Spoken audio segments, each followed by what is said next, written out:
E aí, torcedor vascaíno ligado nesse Ave Mais, tudo certo? Primeiro, já vou pedir aqui para você para deixar o seu like, compartilhar esse vídeo aqui nos seus grupos de WhatsApp, Telegram, enfim, nas suas redes sociais, para que possa fortalecer o canal e a nossa opinião e o nosso debate seja amplo. Galera, o Vasco venceu no último sábado, um resultado que foi magro. O importante nesse momento são os 3 pontos. E a gente precisa ter muito cuidado quando a gente comenta aí essas vitórias do Vasco, porque eu acho que nem tão ao céu, nem tão ao inferno. Eu não vejo que o trabalho está completamente errado, até porque a tabela mostra isso. No próximo final de semana, o Vasco precisa apenas de um resultado que não é das suas próprias forças. Se o Sport não vencer a Chapecoense aqui em Chapecó, em Santa Catarina, o Vasco vencendo o Bahia entra no G4. Ou seja, não é um trabalho que, na tabela, reflete que está tudo errado. A equipe está invicta. Eu vejo, e isso o Zé Ricardo falou durante uma das coletivas, o único senão dessa campanha que ficou fora em resultado foi o empate na estreia contra o Vila Nova. Se o Vasco tivesse, eu sei que o se no futebol muda muita coisa como na vida. Se o Vasco tivesse vencido o Vila Nova na primeira rodada dentro de casa, o Vasco hoje teria 12 pontos, estaria no G4 e seria terceiro colocado na Série B. O problema, o que causa aflição no torcedor do Vasco, é o desempenho para alcançar esses resultados. Até agora, apenas 2 vitórias e vitórias magras. Vitórias por 1-0 jogando dentro de casa, em que tanto a Ponte Preta quanto o último jogo do Vasco, o adversário teve a possibilidade, que foi o CSA, teve a possibilidade de sair na frente, de empatar, ou seja, o resultado não foi uma vitória que o Vasco massacrou o adversário e 1-0 foi pouco. Não, longe disso. Agora, o torcedor do Vasco entende o momento e eu fico feliz com isso, porque o cenário de deixar São Januário lotado, como foi no último sábado à noite, é um recado do torcedor, que o torcedor nesse momento entende o que está acontecendo com o Vasco, dentro aí de poucos dias ou semanas, o Vasco terá uma reviravolta na sua história, como nunca houve. Eu acho que dificilmente vai deixar de ser aprovada a SAF. Respeito o torcedor que seja contrário e respeito o torcedor que seja favorável. A minha opinião eu já deixei bem clara aqui várias vezes. Só que até o momento de chegar essa SAF, não adianta o torcedor querer jogar em cima do Zé Ricardo algo que ele vai continuar indo bem ou indo mal.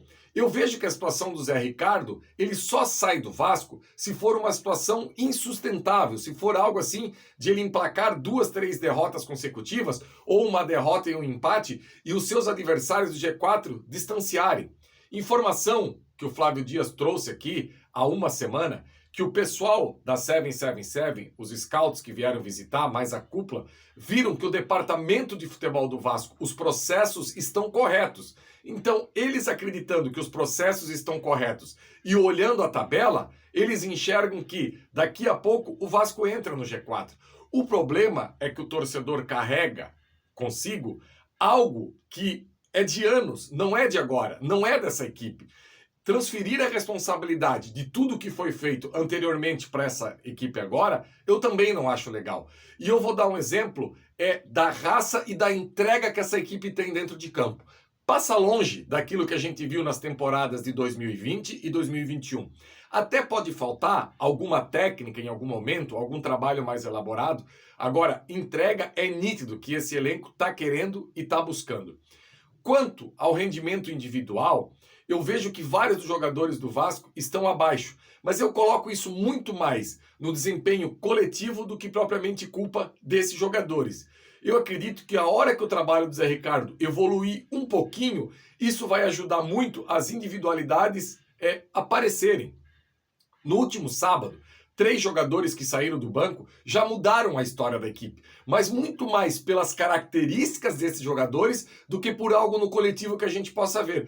Por exemplo, o Juninho. Eu bato nessa tecla do Juninho, quem me acompanha aqui no canal há algum tempo. Juninho não pode ficar fora dessa equipe do Vasco. O Juninho é o cara que tem a possibilidade de tirar essa bola de trás, arrastar e levar até na frente. Nessa nova terminologia do futebol que muita gente emprega, o tal do enganche, o cara que consegue contactar o meio de campo com o ataque. tem que dar um jeito de colocar o Juninho na equipe titular. O Palácios, ainda com problemas físicos, deixa claro que pode ajudar e vai ajudar muito. E a outra é o Figueiredo, que se hoje o Vasco quer jogar com esse modelo, tendo dois extremas, a primeira opção tem que ser o Figueiredo. Ele não pode ficar fora de maneira nenhuma. Então, torcedor, eu acho que esse é o momento do Vasco. Não adianta a gente espernear, berrar, achando que tá tudo errado, porque se você olhar a tabela fria, não tá tudo errado.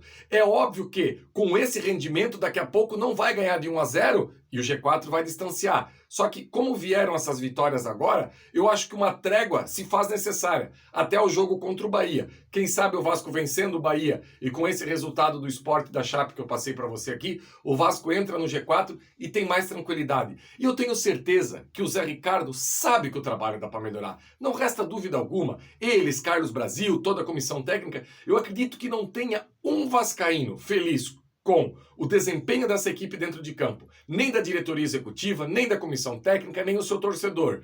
Mas o torcedor largar, jamais. Tem que continuar abraçando, comemorar e comemorar muito, como foi o caso de sábado à noite, porque se o Vasco deixar de distanciar, depois vem aquela pressão e a gente sabe que sob pressão é muito difícil.